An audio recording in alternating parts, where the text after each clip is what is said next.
صوفیہ اکرام فرماتے ہیں کہ نماز اور صبر سانچے ہیں، خشوع نفس کو نرم کرنے والی آگ ہے، پھر عبادات میں خشوع اور نرمی پیدا کرنے والی چیز موت کی یاد ہے اور قیامت کی فکر ہے یا اللہ تعالیٰ کی محبت ہے۔ اللہ تعالیٰ ہم سب کو نصیب فرمائے، آمین۔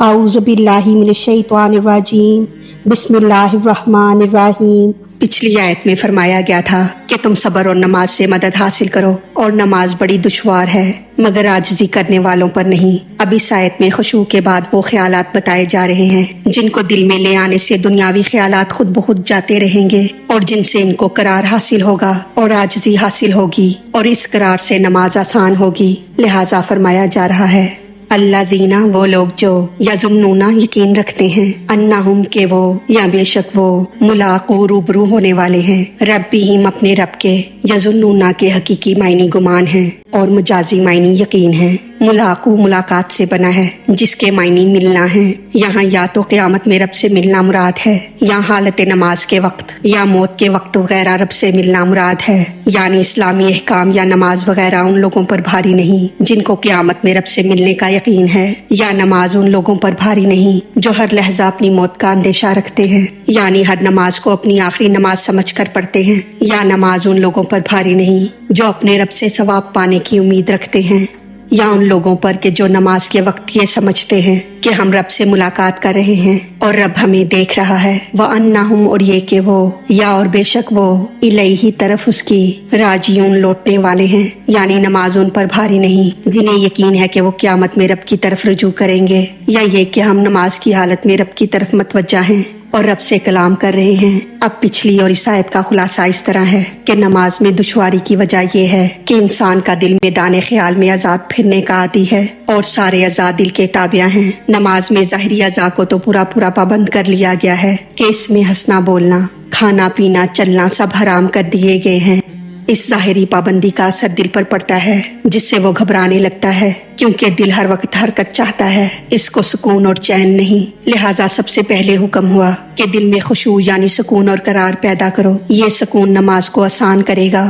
اور اس خشوع کے بعد وہ خیال بتا دیا گیا جس کو دل سے لگا دینا چاہیے، یعنی اپنے رب سے ملاقات کا خیال اور اسی کی طرف رجوع ہونے کا دھیان۔ جب دل میں یہ خیال پیدا ہوگا تو نماز آسان ہوگی اور قرار حاصل ہوگا، بلکہ اسی میں لذت حاصل ہوگی، اور وہ نماز کا پابند ہوگا، اور پابندی نماز سے انشاءاللہ سب مشکلیں آسان ہو جائیں گی۔ اب خواہ دل میں یہ خیال پیدا ہو کہ ہمیں قیامت میں رب کے سامنے پیش ہونا ہے اور اپنی زندگی کا حساب دینا ہے، جس سے دل میں خوف اور امید پیدا ہو اور نماز کا شوق پیدا ہو، یا یہ خیال ہو کہ ممکن ہے یہ نماز ہماری آخری نماز ہو، پھر ہمیں نماز کا موقع ملے یا نہ ملے، یا یہ کہ ہم رب کو دیکھ رہے ہیں اور اس سے کلام کر رہے ہیں، یا یہ کہ رب ہم کو دیکھ رہا ہے، ہمارا کلام سن رہا ہے۔ حدیث پاک میں ارشاد ہوا کہ یہ سمجھ کر عبادت کرو کہ تم رب کو دیکھ رہے ہو، اگر یہ نہ سمجھ سکو تو کم از کم یہی سمجھ لو کہ رب ہم کو دیکھ رہا ہے۔ حق تعالیٰ ایسی نماز اور خیالات ہم سب کو نصیب فرمائے،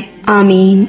اس آیت سے چند فائدے حاصل ہوئے۔ ایک یہ کہ صبر اور نماز سے بڑی بڑی مشکلیں حل ہو جاتی ہیں۔ دوسرے یہ کہ دنیاوی کاموں میں بھی صبر کے بغیر کامیابی نہیں ہو سکتی۔ اگر تاجر استقلال سے تجارت نہ کرے اور تجارت کی مشکلات اور اس کے نقصانات پر صبر نہ کرے تو کبھی کامیاب نہیں ہو سکتا۔ تیسرے یہ کہ ہر دینی اور دنیاوی مشکلات میں صبر اور نماز سے مدد لینی چاہیے۔ چوتھے یہ کہ عالم لوگوں میں رہ کر تبلیغ دین کرتا ہے، جس کی وجہ سے اس کے سدا دشمن بن جاتے ہیں۔ ان سب اذیتوں، مشکلات اور تکلیفوں کو برداشت کرنے کے لیے صبر سے مدد لینی چاہیے۔ صبر سے ان سب مشکلات کو برداشت کرنا یقیناً بڑے درجے کا کام ہے۔ اس آیت میں رب تعالیٰ فرما رہا ہے کہ کیونکہ میرا راستہ خاردار ہے اور اس کو طے کرنا دشوار ہے، اس لیے ہم تم کو دو چیزیں عطا فرماتے ہیں جن سے تم ہم تک پہنچو گے، ایک صبر اور دوسرا نماز۔ صوفیہ اکرام فرماتے ہیں کہ نماز اور صبر سانچے ہیں، خشوع نفس کو نرم کرنے والی آگ ہے، پھر عبادات میں خشوع اور نرمی پیدا کرنے والی چیز موت کی یاد ہے